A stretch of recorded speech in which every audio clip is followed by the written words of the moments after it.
Passons maintenant à la question 6c. À l'aide de l'inégalité de Bien-Aimé-Tchebychev, justifiez l'affirmation ci-dessous. La probabilité que la moyenne des notes de 10 étudiants pris au hasard soit strictement comprise entre 10,3 et 14,3 est d'au moins 80%.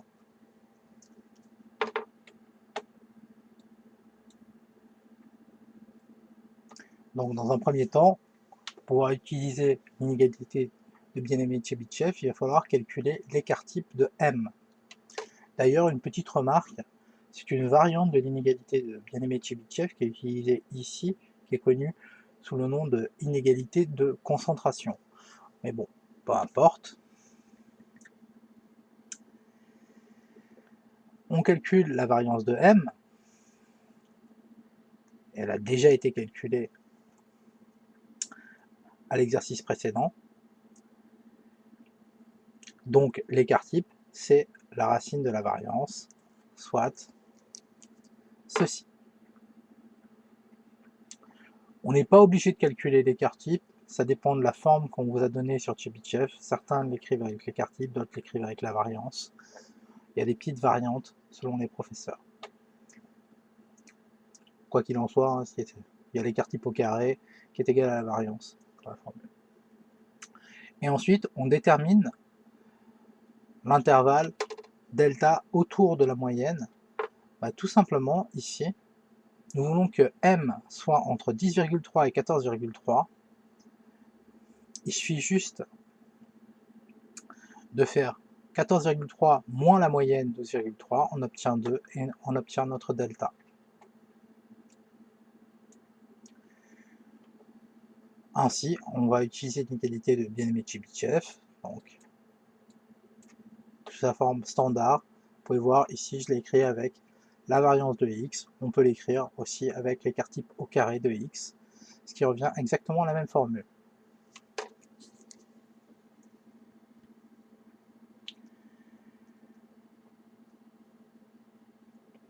Ce que l'on souhaite évaluer, en fait, c'est ceci, la probabilité que la valeur absolue de m moins 12,3 soit strictement inférieure à 2.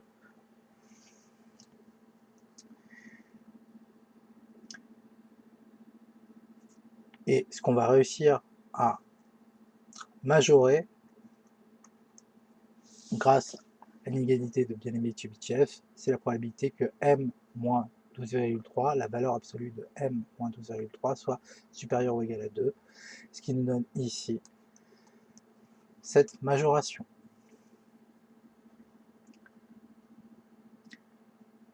Vous pouvez voir ici que ceci est bien l'événement complémentaire de celui-là. Si vous avez un peu de mal avec les valeurs absolues, voilà ce que vous pouvez faire. J'ai noté mu, qui est égal à 12,3, pour pouvoir écrire les formules. On cherchait à minorer la probabilité que m prenne des valeurs strictement comprises entre 10,3 et 14,3. Autrement dit, ceci était égal à la probabilité que m moins mu soit compris entre 10,3 moins mu et 14,3 moins mu.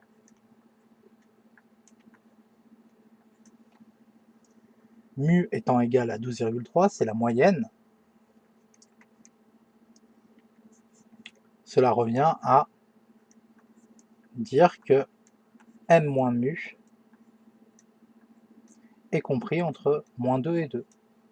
Autrement dit, que la valeur absolue de m moins mu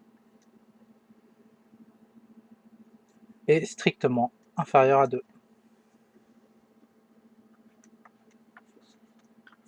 Je vais remplacer mu par sa valeur. Là, je peux le faire.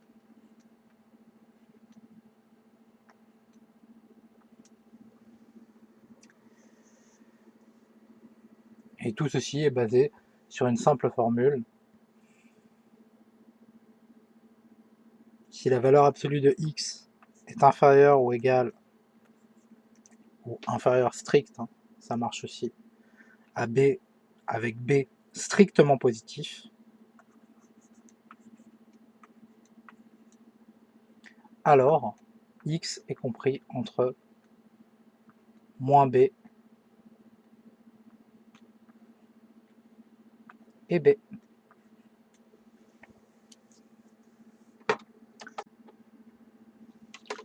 Revenons à l'exercice. Étant donné qu'on avait cette probabilité qui était inférieure à cette valeur, bah, automatiquement moins cette probabilité est supérieure à cette valeur.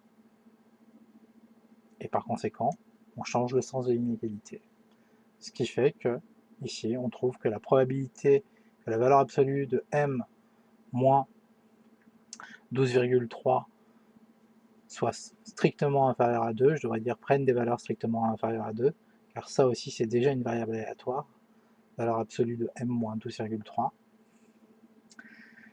est supérieure à 0,88.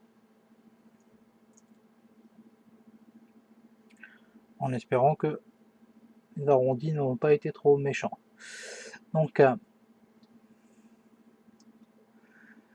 la probabilité que la moyenne des notes des 10 étudiants pris au hasard soit strictement comprise entre 12,3 et 14,3 est d'au moins 88,16%, ce qui est bien supérieur à 80%.